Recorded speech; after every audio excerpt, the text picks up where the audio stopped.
2021లో చేయకుండా వాయిదా వేసిండ్రు. ఇవాళ అది కూడా చెయ్యాల్సిందే అని చెప్పి మేము ఒత్తిడి తీసుకురావడంతో ఈరోజు వాళ్ళు ముందుకు వచ్చిండ్రు.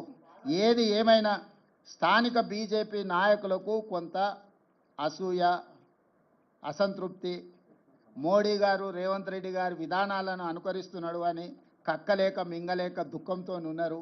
ఇంకా వాళ్ళని ఎందుకు చారి ఇబ్బంది పెడతావు?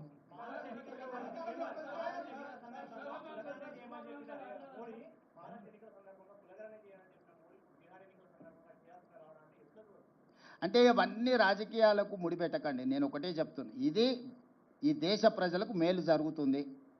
ఏ ఒత్తిడితోనైనా నిర్ణయం తీసుకొని, ఏ అవసరంతోనైనా నిర్ణయం తీసుకోండి. అంతిమంగా ఈ బలహీన వర్గాలకు న్యాయం జరగాలి.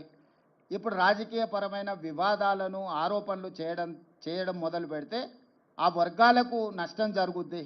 మేము ఆరోపణలు చేయదలుచుకోలే. నేను ఈ సందర్భంగా ఏ ఒత్తిడితోనైనా ఏ అవసరం కోసమైనా చేయడం ద్వారా నిజమైన లబ్ధి బలహీన వర్గాలకు చేరాలి.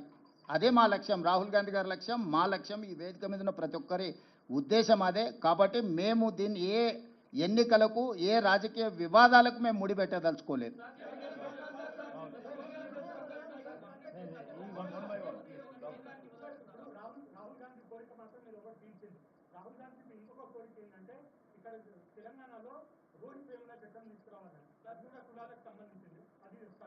Good question Rahul. ప్రభాకర్,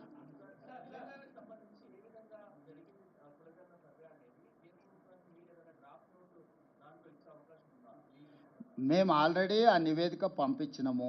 ఫర్దర్గా వాళ్ళకి ఏదైనా కావాలనుకుంటే ఒక డెలిగేషన్, ఆఫీసర్స్ డెలిగేషన్ కానీ గ్రూప్ ఆఫ్ మినిస్టర్స్ వచ్చినా కూడా పవర్ పాయింట్ ప్రజెంటేషన్ ఇచ్చి మా అనుభవాలను అన్నిటిని కూడా వాళ్ళతో పంచుకుంటాము. వాళ్ళు ఇక్కడికి వచ్చిన సమాచారాన్ని ఇస్తాం, లేదు మమ్మల్ని రమ్మంటే కూడా ఢిల్లీకి వెళ్తాం. ఇక్కడ రాజకీయంగా పంతాలకు పట్టింపులకు మేము పోదలుచుకోలేదు. ఈ ప్రక్రియ పకడ్బందీగా చేసి సరైన సమయంలో మనం చేస్తే వీళ్ళందరికీ మేలు జరుగుతుంది. వీళ్ళ కోసం ఒక మెట్టు దిగడానికి కూడా, బలహీన వర్గాల కోసం ఒక మెట్టు దిగడానికి కూడా మా ప్రభుత్వానికి ఎలాంటి భేషజాలు లేవు.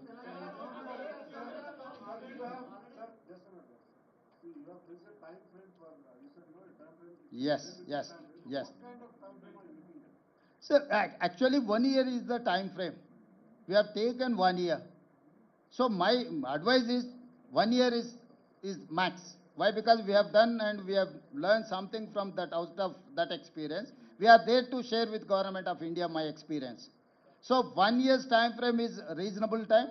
They can do miracles within a year.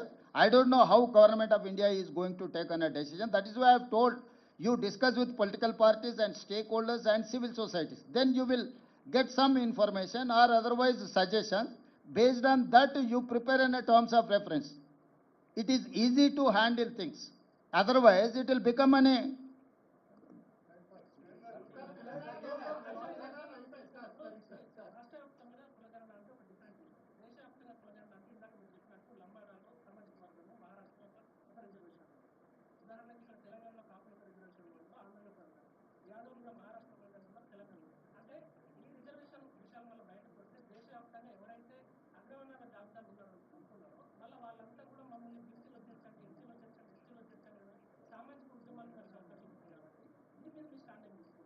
ఇప్పుడు వాస్తవంగా దీన్ని గందరగోళపరిచే వాళ్ళు లేవనెత్తుతున్న అంశాలు. ఏ రాష్ట్రానికి ఆ రాష్ట్రానికి రిజర్వేషన్లు, ఆ సామాజిక వర్గాల నేపథ్యాన్ని తీసుకొని నిర్ణయాలు జరిగినాయి. ఇది స్టేట్ యాజ్ ఏ యూనిట్.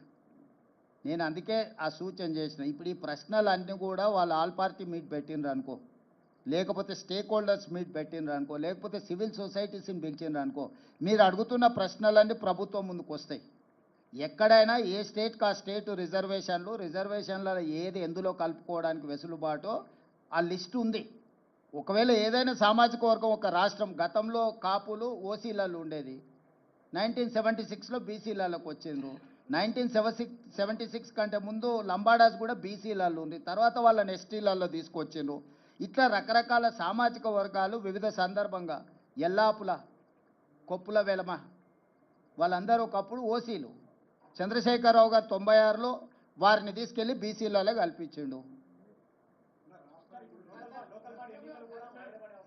దీనికి లోకల్ బాడీ ఎన్నికలకు సంబంధం లేదు. మిస్టర్ సూరజ్,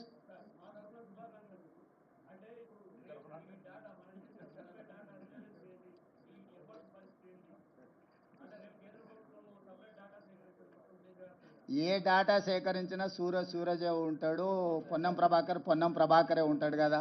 వారు వీరు గారు, వీరు వారు గారు, వాళ్ళందరిని వచ్చి సేకరించమంటున్నాం. మేము ముందు నుంచి కూడా చెప్పినాం, అయ్యా మేము ఒక విధానంతోనే ఒక ప్రక్రియ ద్వారా సంపూర్ణమైన సమాచారాన్ని సేకరించడం, 97% జనాభా ఈ ప్రక్రియలో పాల్గొన్నారు, ఇవి లెక్కలని చెప్పినాం.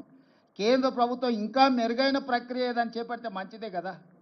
మాకేం అభ్యంతరం లేదు. మేము ఇంటింటికి వెళ్ళి 150 కుటుంబాలను, 150 ఇండ్లను ఒక గ్రూప్గా, దానికి ఒక ఎన్యూమరేటర్ను పెట్టి 60 రోజులు సమయం ఇచ్చినాం. ఓ రోజు సూరజ్ ఏదైనా పని మీద పెళ్ళికో పేరంటానికి పోతే కూడా తెల్లారైనా మళ్ళీ పోయి నమోదు చేయించుకొని రాని. దాంట్లో ఎవరైతే నమోదు చేయించుకున్నారో వాళ్ళు సంతకం తీసుకున్న అధికారి ఆయన సొంతంగా రాసుకొని ఆయన సంతకం పెట్టుకొని రాలే.